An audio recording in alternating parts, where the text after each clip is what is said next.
What's up, guys, and welcome back to another episode of Homestead in the Hood. And today we're going to be making some fermented hot sauce. We're here in the kitchen. I grew some ghost peppers this year. So let's go ahead and throw this recipe together.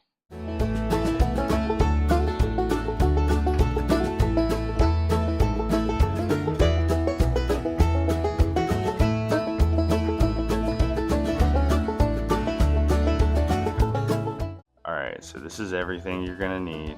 Half-gallon mason jar, onions, garlic, any other spices you might like, peppers of your choosing, sugar, cloths, and then I don't have them in here, but the bands to the jars. We're going to start off with some red ghost peppers. These have been frozen, so their texture's a little different. I froze them because I knew I was going to use them for hot sauce, so they don't really need to be crisp. By the way, anytime using really hot peppers, make sure you wear gloves. That way you don't end up going to the bathroom or touching your eye or something like that, because washing them doesn't necessarily always get the oils off. So we're going to start off by cutting the stems.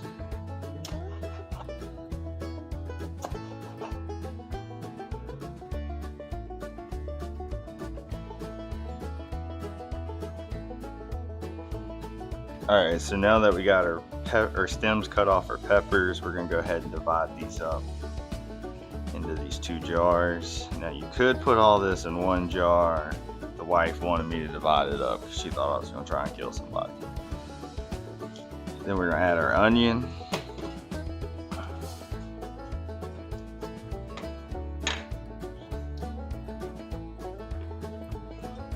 Got some garlic here. We're going to divide that up. So like I said, you could use any kind of pepper depending on how spicy you like it. You could add in herbs if you wanted. You can also add in fruit like pineapple, mango to kind of cut the heat. I've already done one with mango, so that's why I'm just going straight heat. And then we got some sugar, 2 tablespoons of sugar. So it's a tablespoon per quart. So add that in. And then all you got to do is fill them up with water. Alright, so now that we got our jars filled with water, we're going to go ahead and put our cloths on. Now you could use a clean cloth, like a rag or whatever. This is like just some fabric we put over our canning lids to make them look decorative as gifts for Christmas. But you could also use cheesecloth, whatever you have available. We'll go ahead and tie that, or screw that on.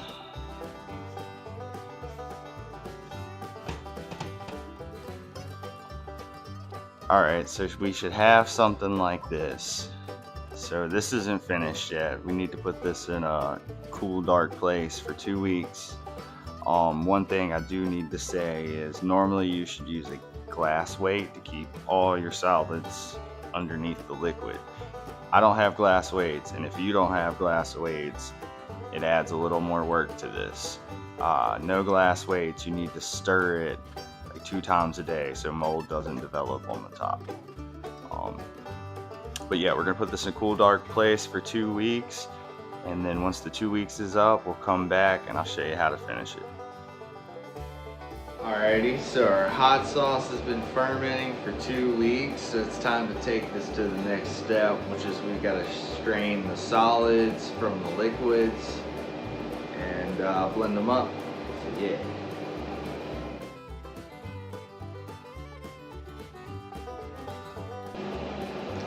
So we got our solids and our liquids separated. Do not throw away your liquids, we will need those. But go ahead and put the solids in the blender and we're gonna blend those up.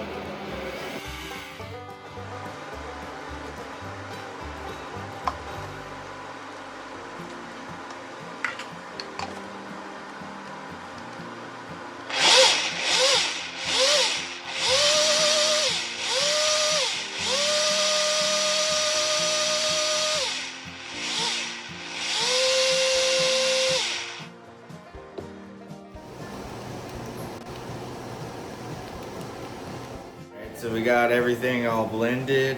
You can add as much liquid as you want. I didn't have very many solids, so I have a very liquidy hot sauce here. I'm gonna reduce this anyway, so that doesn't really matter. We're gonna thicken it up some. I'll show you how to do that now, but yeah, this stuff's gonna be pretty potent. Bring to a boil, reduce heat, and simmer for about 25 minutes. Just a reminder, this was a fermented hot sauce, but since I'm reducing it and heating it up, it will kill off all the beneficial bacteria. So just wanted to put that out there. It's no longer like considered gut healthy like it would be if it was still alive. As an extra precaution, I like to water bath can my hot sauces just so I know they're shelf stable. Most of what I've read online says that because of the high acidity, they're shelf stable as long as they're sealed and kept in a cool, dry place for 6 months to a year. It also recommends that you refrigerate it once you open it, but yeah, I'm gonna go ahead and water bath can this just so I know that everything's sealed up and good to go. Put your hot sauce in clean jars and water bath can for 10 minutes.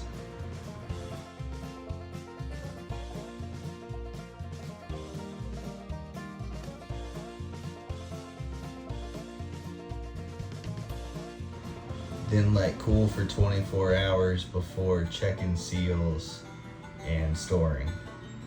Alright, so I've shown you how to make fermented hot sauce. I've shown you how to kill all the beneficial bacteria for long-term storage. Now the last thing to do is to give this a try. I'm not gonna lie, I'm a little bit scared.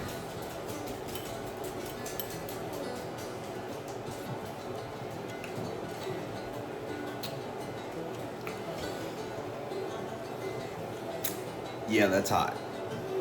If you want to see more homesteading tips or recipes, hit that subscribe button. If you want to stay up to date on all our latest videos, hit that bell. We'll see you next time. Much love.